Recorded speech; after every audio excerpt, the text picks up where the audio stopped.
Juízes, capítulo 2, versículo 10 ao capítulo 3, versículo 31. Depois que aquela geração morreu e se reuniu aos seus antepassados, surgiu uma nova geração que não conhecia o Senhor, nem tinha visto as grandes coisas que ele havia feito por Israel. Os israelitas fizeram o que era mal aos olhos do Senhor e serviram às imagens de Baal. Abandonaram o Senhor, o Deus de seus antepassados, que os havia tirado do Egito. Seguiram e adoraram os deuses dos povos ao redor, e com isso provocaram a ira do Senhor.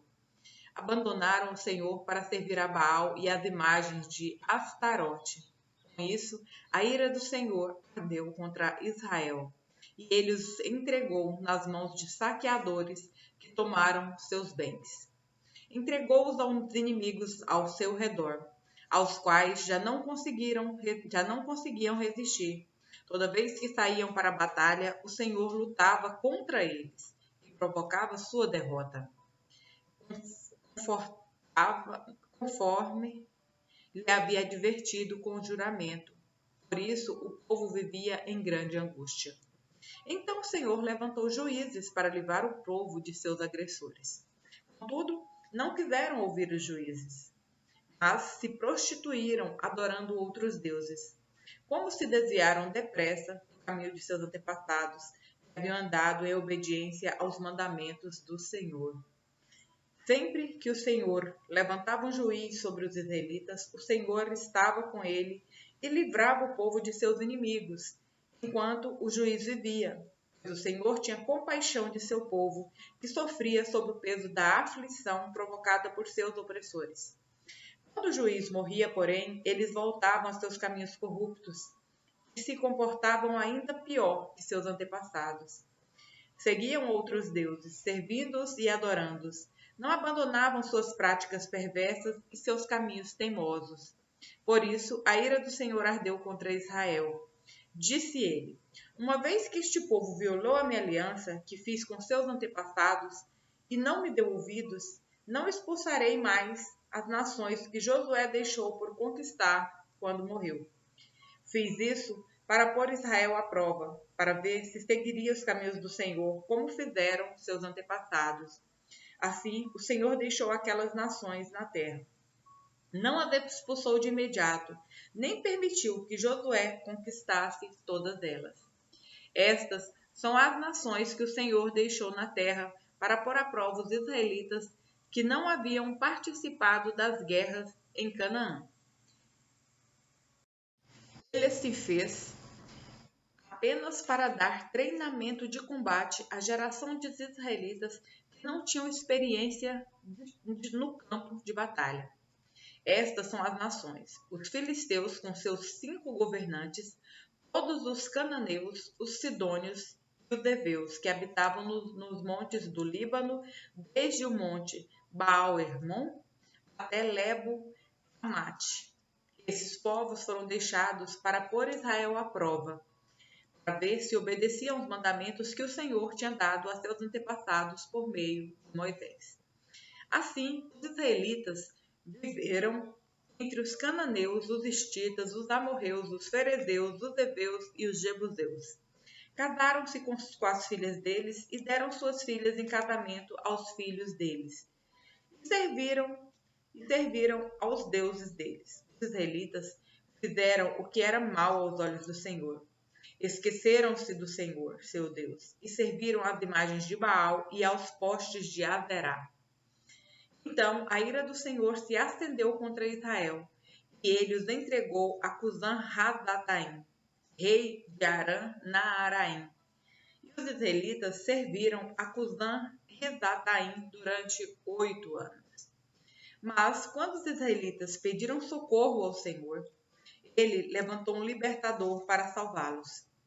Chamava-se Otoniel, filho de Kenaz, irmão mais novo de Calebe. O Espírito do Senhor veio sobre Otoniel e ele se tornou juiz de Israel. Otoniel guerreou contra Cusã-Risataim, rei de Aram, e o derrotou, pois o Senhor o entregou em suas mãos. Houve paz na terra durante 40 anos, até a morte de Otoniel, filho de Kenaz. Mais uma vez, os israelitas fizeram o que era mal aos olhos do Senhor. Por isso, o o Senhor deu a Eglon, rei de Moabe, poder sobre Israel. Eglon se aliou com os amonitas e os amalequitas, atacou e derrotou Israel e conquistou Jericó, a cidade das palmeiras. Os israelitas serviram a Eglon, rei de Moabe, durante 8 anos. Mas quando os israelitas pediram socorro ao Senhor, ele levantou um libertador para salvá-los. Chamava-se Eude, homem canhoto, filho de Gera, da tribo de Benjamim. Os israelitas encarregaram Eude de entregar o tributo a Eglon, rei de Moabe. Eude fez um punhal de 2 gumes, com cerca de 40 centímetros de comprimento, e prendeu a arma à coxa direita, onde ficou escondida debaixo da roupa. Levou o tributo a Eglon, rei de Moabe, que era muito gordo. Depois de entregar o pagamento, Eude partiu com os homens que havia ajudado a carregar o tributo. Quando Eude chegou aos ídolos de pedra perto de Gilgal, deu meia volta, apresentou-se diante de Eglon e disse: Tenho uma mensagem secreta para o Senhor, ó rei. Eglon ordenou: Não fale ainda, e mandou todos os seus servos saírem. Eude se aproximou de Eglon, que estava sentado sozinho na sala do andar superior, um ambiente mais fresco, e disse: Tenho uma mensagem de Deus para o Senhor. O rei Eglon se levantou, e Eude, com a mão esquerda, puxou o punhal de sua coxa direita e cravou na barriga de Eglon. O punhal foi tão fundo que seu cabo desapareceu sob a gordura do rei. Por isso, Eude não tirou o punhal, e as fezes do rei vazaram. Então, Eude fechou e trancou as portas da sala e saiu pelo pórtico. Depois que Eude saiu, os servos do rei voltaram e encontraram trancadas as portas da sala no andar superior. Pensaram que ele estivesse usando o banheiro privativo, por isso esperaram. Mas, como depois de muita demora o rei não saiu, ficaram preocupados e pegaram a chave. Quando abriram as portas, encontraram seu senhor caído no chão, morto. Enquanto os servos esperavam, Eude escapou e passou pelos ídolos de pedra a caminho de Seirá. Quando chegou à região montanhosa de Efraim, tocou a trombeta, chamando o povo para guerrear. Os israelitas desceram os montes com Eude à frente. Ele disse: Sigam-me, pois o Senhor entregou Moabe, seu inimigo, em suas mãos. Os israelitas o seguiram e assumiram o controle dos pontos mais fracos, mais rasos do Jordão, onde se atravessava para Moabe, e não deixaram ninguém passar. Eles atacaram os moabitas e mataram cerca de 10.000 de seus guerreiros mais fortes e valentes. Nenhum deles escapou. Naquele dia, Israel derrotou Moabe e houve paz na terra durante 80 anos. Depois de Eude, Sangar, filho de Anate, libertou Israel. Certa vez, ele matou 600 filisteus com um ferrão de conduzir bois. Lucas, capítulo 22, versículos 14 ao 34. Quando chegou a hora, Jesus e seus apóstolos tomaram lugar à mesa. Jesus disse: Estava ansioso para comer a refeição da Páscoa com vocês antes do meu sofrimento. Pois eu lhes digo agora que não voltarei a comê-la até que ela se cumpra no reino de Deus. Então tomou um cálice de vinho e agradeceu a Deus. Depois disse: Tomem isso e partilhem entre vocês, pois não beberei vinho outra vez até que venha o reino de Deus. Tomou o pão e agradeceu a Deus. Depois partiu e deu aos discípulos, dizendo: Este é o meu corpo entregue por vocês. Façam isso em memória de mim. Depois da ceia, Jesus tomou o cálice de vinho e disse: Esse é o cálice da nova aliança, confirmada com o meu sangue, que é derramado como sacrifício por vocês. Mas aqui, partilhando da mesa conosco, está o homem que vai me trair. Pois foi determinado que o Filho do Homem deve morrer. Mas que aflição espera aquele que o trair? Os discípulos perguntavam uns aos outros qual deles faria uma coisa dessas. Depois começaram a discutir entre si qual deles era o mais importante. Jesus lhes disse: neste mundo, os reis e os grandes homens exercem poder sobre o povo e, no entanto, são chamados de seus benfeitores. Entre vocês, porém, será diferente. Que o maior entre vocês ocupe a posição inferior e o líder seja o servo. Quem é mais importante? O que está à mesa ou o que serve? Não é aquele que está à mesa? Mas não aqui, pois eu estou entre vocês como quem serve. Vocês permaneceram comigo durante meu tempo de provação. E assim como meu Pai me concedeu um reino, eu agora lhes concedo o direito de comer e beber à minha mesa, em meu reino. Vocês se sentarão em tronos e julgarão as 12 tribos de Israel.